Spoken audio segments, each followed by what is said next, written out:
Hello, this is Katie. Welcome back to my channel. Today we're going to be watercoloring some Halloween icons that I drew and then outlined. My palette is my smaller porcelain palette with kind of a mix of watercolors.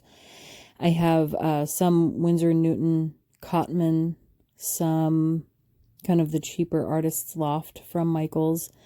So those are just kind of mix of the original watercolors I'd purchased. My larger palette has the 24 set of core QOR watercolors.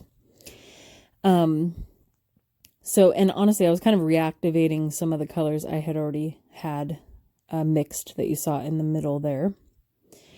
And yeah, so I just kind of sketched these out. It took me a little while. I did it while I was watching TV. I didn't want to put the whole process on film. It would have been kind of long, but I kind of just doodled. I started with the pumpkin and doodled up some Halloween things, and I had my kneaded eraser ready. So I was just sketching with my pencil. And then once I was happy with what I had, I went over it in,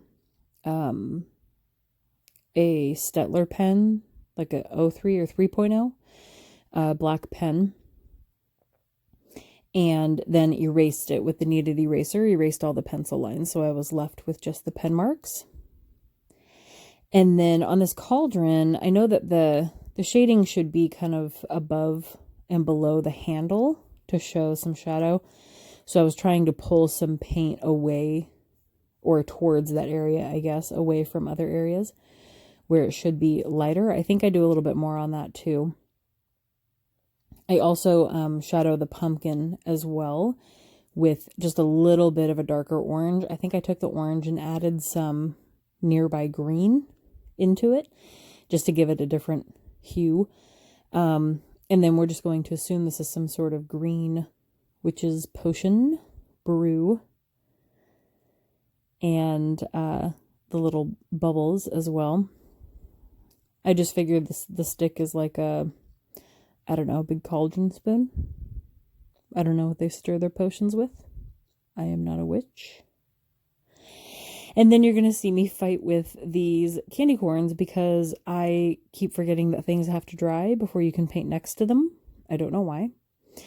And so I end up going in with orange when I should have gone to something else and waited for the yellow to dry. So the orange slowly creeps into the yellow in the bottom, and then I'm using kind of like a squeezed out brush. I think watercolor people call it a thirsty brush. So I squeezed a bunch out and tried to pick up the orange, which is working, but then more orange creeps in anyway. And so yeah, I try to fix it some more, and then eventually I think the orange stopped at some point, and I added more yellow and then more orange as well. So we'll get back to the candy corns. And then a witch's hat would not be my witch's hat unless it was purple. So we're doing purple, and then I'll come back in later and add some other shading to kind of give it some kind of 3D dimension of some sort. I just wanted to get it filled in first. And, but let that dry. So we will go from, I think, the witch's hat back to the pumpkin. I can't remember which one I do next. Just the normal coloring that I normally do on a witch's hat. I make the band dark gray or black, and then the buckle yellow. I'm just going to use the same yellow that I use on the candy corn, which I'm filling in again once it's had a chance to dry a little bit.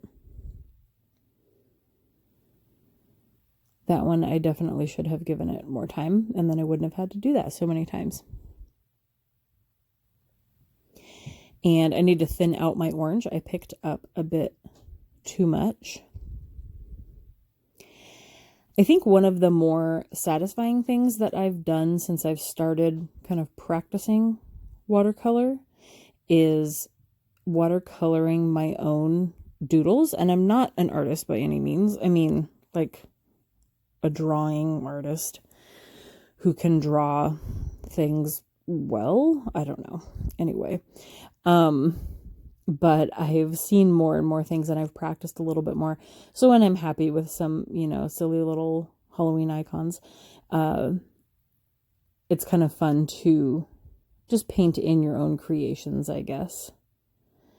I wish I could have been a little bit more creative with the block letters on the Book of Spells. But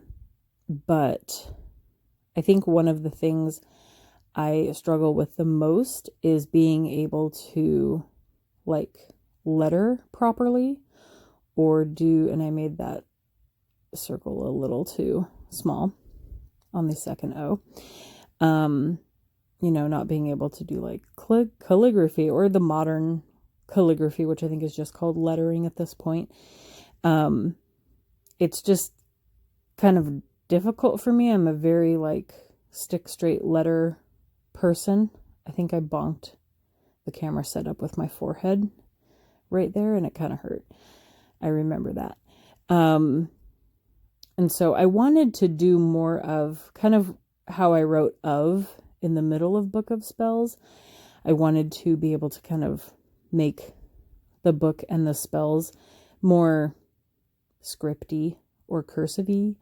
But I had done that in pencil a little bit, and I don't know. I don't practice letters specifically, which is kind of what you need to do in order to get better at things like that, lettering or calligraphy. And I don't practice like connecting letters or anything like that. So I just went with block letters on that one.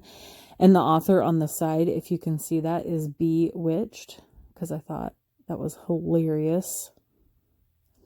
Adding more yellow to our candy corn and probably bleeding out more orange because I can't wait for anything to dry for some reason. I'm mixing up some, so this is where I pulled a little bit of kind of a green into the orange I had already used on the pumpkin, just to give it a different darker hue, and trying to figure out where shadows might be coming from to make it look more realistic, which is always my goal.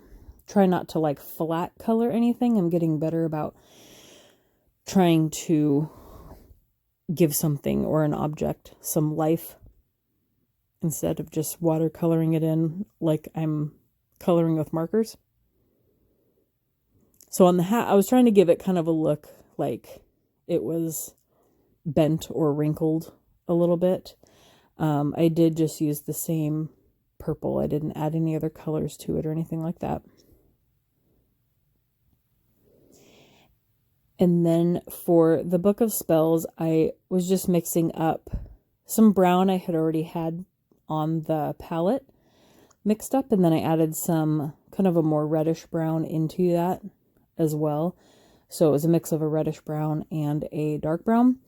I don't think I remember what paints I put into this palette. I don't know if I wrote it down or not. It didn't really matter to me at the time. It wasn't the core set or anything. I know what order those are in because I wrote them down when I filled it in. But this one was just kind of, I wanted like one of everything plus a little bit more. And I still have all of the tubes. They're in a box with all my other tubes. I just don't remember what they are. But that's fine. I'm just going to play with this palette until it's empty, and then I can fill it in with whatever's missing, whatever color I need. And then for the pages, I didn't want to leave them white, so I mixed more, like 90% water into a tiny bit of kind of a lighter orange I had on the palette. After I fill in all my nooks and crannies with the brown. So to get kind of like a really, really, really, really light peach, I basically just added a bunch of water to a tiny corner of some orange to get something other than white. And then it looks like book pages.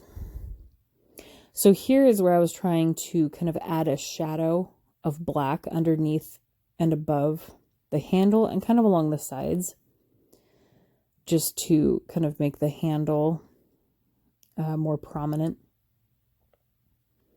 and show some shading, but I have some work to do on that because I don't really know. Anyway, thank you for watching. I hope you enjoyed, and I hope you watercolor, and thank you for watching Watercolor Wednesday number 15, and I will see you guys next time. Thanks for watching. Bye.